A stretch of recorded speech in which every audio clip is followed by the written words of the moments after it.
Welcome to More Adventures with Bud Nupel with Part 5 of Telepathically Bankrupt. Previously in Telepathically Bankrupt, Bud went deeper into explaining the branching point and the importance of the planetary grid. Then, after their morning beverage, Bud and James headed out to rendezvous with Professor Bowling at the spaceship. I was at the Edgewick Road exit, heading towards the location where Bud had his spaceship parked. I drove in silence, contemplating what Bud had told me about the upcoming Earth changes. Professor Bowling was waiting for us when we arrived at the spaceship. We quickly got out of the car and carried the equipment from his truck into the cargo bay. As soon as all the equipment was on board, Bud shut the hatch and we all went into the navigation room. Bud took a seat in his captain's chair and placed the navigation helmet on his head. He checked the monitors on his console and made some adjustments to his instrument. It will only take a few minutes for us to arrive at our location, Bud announced. But it will take some time to get the transverter installed. I could hear a low hum coming from the spaceship. Other than that, there was no indication we were moving at all until Bud opened the cover on the main window. I could see the coast of Washington below, but it quickly faded from view as we crossed the ocean. We are in the upper stratosphere, more than twice that of a normal aircraft, Bud explained. We will be able to go unnoticed up here. Looking out the window, we were so high I could see the curve of the Earth. Keep your eye on that green dot out in the middle of the ocean, Bud pointed out to us.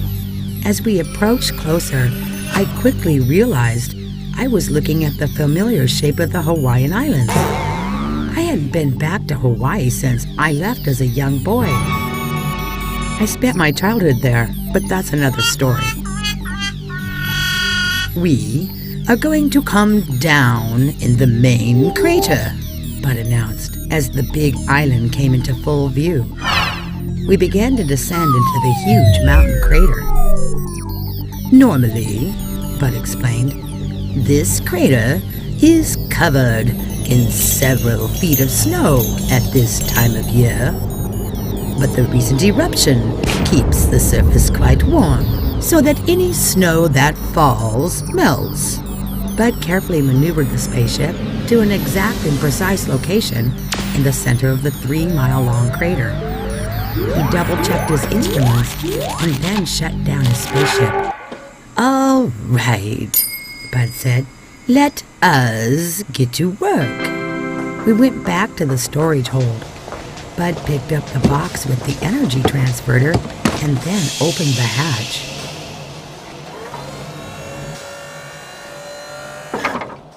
He called back to Professor Bowling. Professor, could you please bring out the sonicrafter and jar horse? And James, could you bring out the aluminum lawn chair? I picked up the aluminum lawn chair and wondered what it had to do with the energy transverter. Was Bud going to save the planet with an aluminum chair? He does power spaceships with a buck stove, I reasoned. I could feel the warmth of the ground through my shoes, and I hoped the volcano wasn't thinking about erupting anytime soon. Bud set up the jaw horse, which looked like a sawhorse with a built-in vise. He carefully clamped the energy transverter on it. Then he set up the aluminum lawn chair next to it and sat down. Oh, so that's what the aluminum lawn chair is for, I noted. The transverter looked like something from another world, very sleek and shiny. It was shaped something like a football. He ran his hand over the side of it, and a small hatch door opened, exposing the insides. I saw a mysterious, large, egg-shaped, shiny, deep blue crystal. It was glowing and had what looked like optical fibers coming out of it in a rainbow of colors. Professor Bowling handed him the sonographer tool. This tool uses sound waves to perform exact and precise cuts, Bud explained to me before I could ask. I need to make some adjustments to the transverter in order to compensate for the Earth's gravitational field, he told me. He used the tool skillfully and cut several fibers. Then he reconnected them in a new combination. That should do it, Bud finally announced and got up from his chair. Professor Bowling came out of the spaceship carrying a large box. I wondered what it could possibly be. He took out the contents and produced a small electric replica of a buck stove. Oh, that is perfect, Professor, Bud complimented him. From somewhere inside the energy transverter, Bud pulled out what looked like an ordinary extension cord. Professor Bowling plugged in the buck stove and it lit up. Excellent, Bud exclaimed. Bud opened the glass door of the buck stove and placed the energy transverter on top of the fake logs.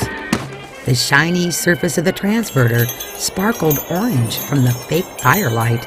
He closed the door and walked up to his spaceship.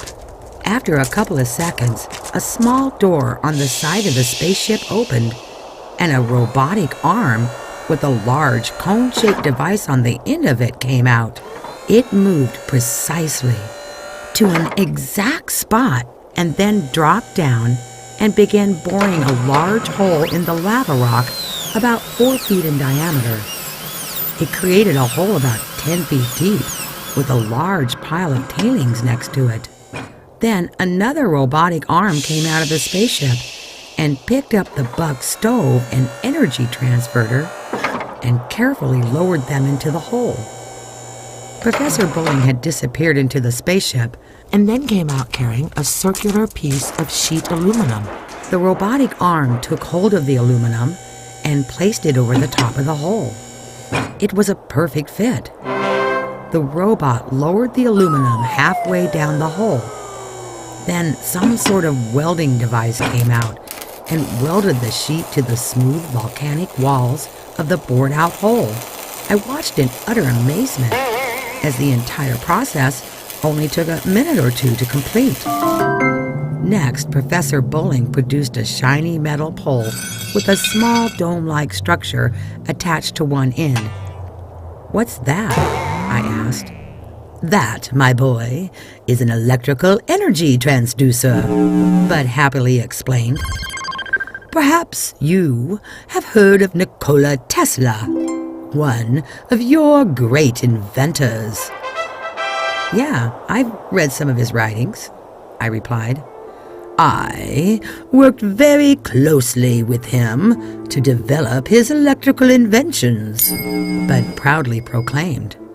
This dome-shaped device pulls electricity from the atmosphere and will keep the energy transverter operating.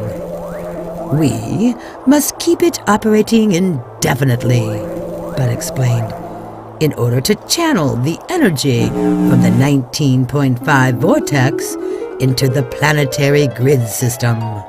If the grid system is fully charged by 2012 at the galactic alignment, Bud pointed his finger in the air, our project will be a success. "And the Earth will branch to a higher vibration?" I asked. "Exactly and precisely," Bud chimed. The robotic arm took the pole and welded it to the aluminum cover so it was pointing straight up like an antenna. Then Professor Bowling handed me a shovel, and together we filled in the hole from the pile of tailings. When we got it filled in, the dome was exactly and precisely at ground level and blended in with the rest of the rocks. It was completely unnoticeable. "Excellent," Bud said. That should do nicely. Now, I must activate the transverter. Bud used telepathy to make the dome glow, and a lightning bolt shot out of the sky and hit the dome. That should do it, Bud said, feeling triumphant. Now, let us get back home. It only took a matter of a few minutes in Bud's spaceship to return to the clearing in the woods where our vehicles were parked. After shutting down the spaceship, Bud said, "There is just one more small detail to take care of." I looked at Professor Bowling, and he seemed as clueless as me. "I will have to place a memory block on both of you," Bud informed us. "You will not remember anything about today until I remove the memory block the next time we meet," he explained. "We cannot risk anyone discovering our grid charging operation. If they do, our whole project would be in jeopardy." Bud shuddered and then broke into a big smile as he stared into our eyes. I guess we really don't have any choice in the matter, I thought. "It is for your own protection," Bud said. Then he pointed his finger in the air and said, "Remember, there are no coincidences in the universe. Farewell, my friend." The next thing I remember, I was sitting in front of my buck stove, sipping a shot of Jack Daniels, listening to my favorite Neil Young song. I looked up at the clock, and coincidentally, it was 4:20. I threw another Presto log on the fire. Then I noticed the 3 empty bottles of Jack Daniels on the table. Must have been a big party last night, I thought.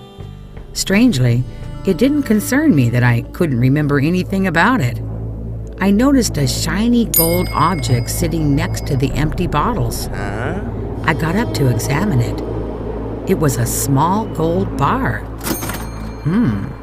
Feels like about 10 ounces, I thought as I weighed it in my hand. I wonder how that got there. What a coincidence.